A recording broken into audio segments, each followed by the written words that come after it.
नमस्कार दोस्तों, स्वागत है आपका अपना चैनल महाकाल में। आज हम बात करेंगे भीमाशंकर ज्योतिर्लिंग के बारे में।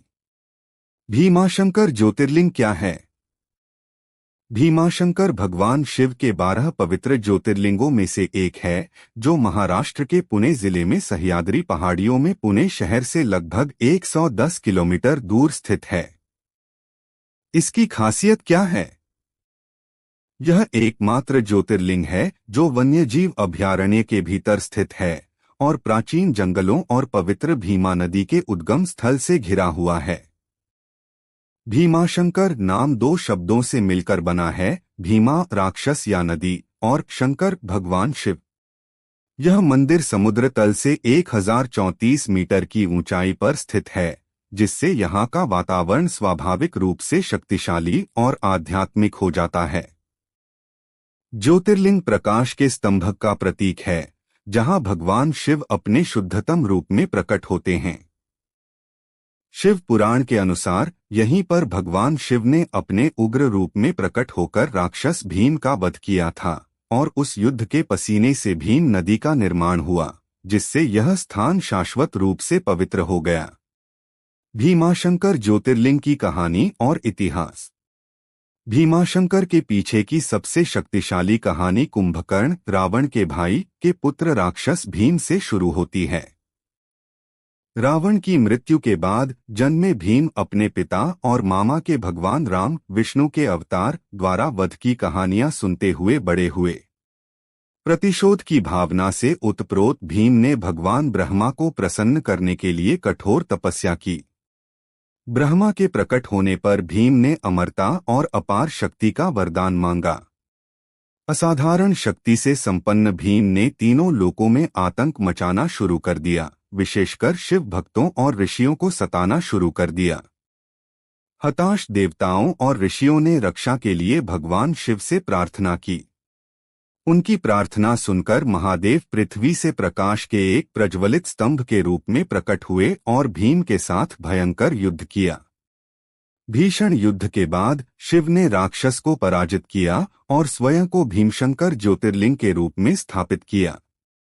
युद्ध के दौरान शिव के शरीर से टपके पसीने से पवित्र भीमा नदी का निर्माण हुआ, जो महाराष्ट्र से होकर बहती है। इसीलिए इस नदी में स्नान करना अत्यंत पवित्र माना जाता है। ऐतिहासिक समय रेखा। इस मंदिर की उत्पत्ति 2000 वर्ष से भी अधिक पुरानी है, जिसका उल्लेख शिव पुराण में मिलता है।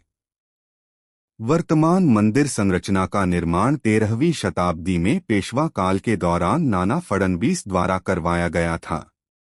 मराठा शासकों ने मंदिर को महत्वपूर्ण संरक्षण प्रदान किया, जिन्होंने परिसर का जीर्णोद्धार और विस्तार किया।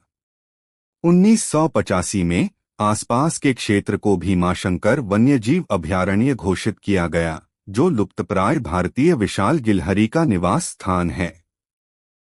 इतने दूरस्थ घने जंगलों वाले स्थान पर सदियों तक मंदिर का अस्तित्व बना रहना भक्तों द्वारा दैवीय संरक्षण माना जाता है। भीमाशंकर ज्योतिर्लिंग का आध्यात्मिक महत्व। 12 ज्योतिर्लिंगों में से एक भीमाशंकर वह स्थान है जहां शिव अनंत प्रकाश स्तंभ के रूप में प्रकट हुए थे।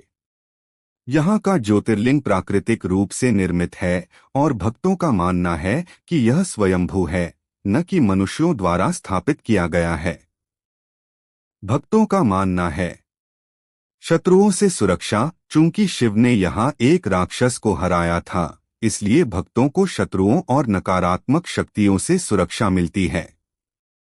युद्धों में विजय, कानूनी विवादों, व्यापारिक प्रतिस्पर्धा या जीवन की चुनौतियों का सामना करने वालों के लिए सहायक। शुद्धि। यहाँ से निकलने वाली भीमा नदी पापों और कर्मों को धो देती है। आध्यात्मिक विकास। वन का वातावरण ध्यान और आंतरिक शांति को बढ़ाता है। भीमाशंकर की असाधारण विशेषता इसकी निर्मल प्रकृति में स्थित होना है। शहरी मंदिरों के विपरीत यहाँ आप शिव को उनके सबसे प्राकृतिक रूप में अनुभव कर सकते हैं, प्राचीन वृक्षों, बहते जल और पर्वतीय वायु से घिरे हुए। कई आध्यात्मिक साधक जो असली रुद्राक्ष माला और चांदी के शिव आभूषण जैसे पवित्र वस्तुएं धारण करते हैं। प्रकृति में शिव की कच्ची अदम्य ऊर्जा से जुड़ने के लिए भीमाशंकर आते हैं। अगर आपको मेरा वीडियो अच्छा लगा तो कृपया लाइक, शेयर और सब्सक्राइब जरूर करें।